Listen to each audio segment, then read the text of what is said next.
আজকে নতুন রেসিপি নিয়ে তোমাদের সামনে চলে এসেছি। আজকে আমরা চিড়ে ভাজা করব।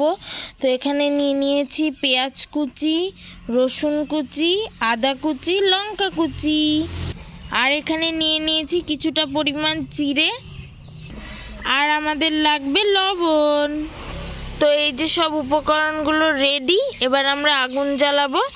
তো ভিডিওটা পুরোটা দেখতে থাকো বন্ধুরা। আমাদের আগুন ধরানো স্টার্ট হয়ে গেছে। কড়াইটা এবার চাপিয়ে দিয়েছি, কিছুটা পরিমাণ তেল দিয়ে দিচ্ছে। দেখো বন্ধুরা,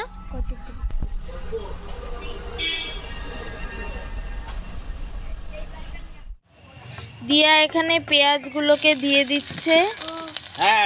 ও আবার ভয় পায় দিতে, তাই বাবা আবার ছেড়ে দিল পেঁয়াজগুলো। এবার এটাকে নাড়াচাড়া করা হবে কিছুক্ষণের জন্য।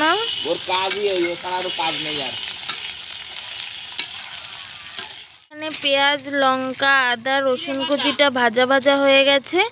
এবার এতে চিড়েটা দেয়া হবে। দিয়া এখানে চিড়েটা দিয়ে দিচ্ছে। দেখো বন্ধুরা, এবার আবার চিড়েটাকে ভালো করে নেড়ে চেড়ে নিতে হবে।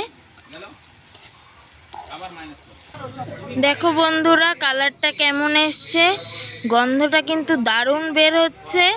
আর তোমরা দেখতেই পাচ্ছ কেমন হয়েছে চিড়ে ভাজাটা। তো ভালো লাগলে চ্যানেলটাকে সাবস্ক্রাইব করে দিও, লাইক কমেন্ট শেয়ার করে দিও। টাটা।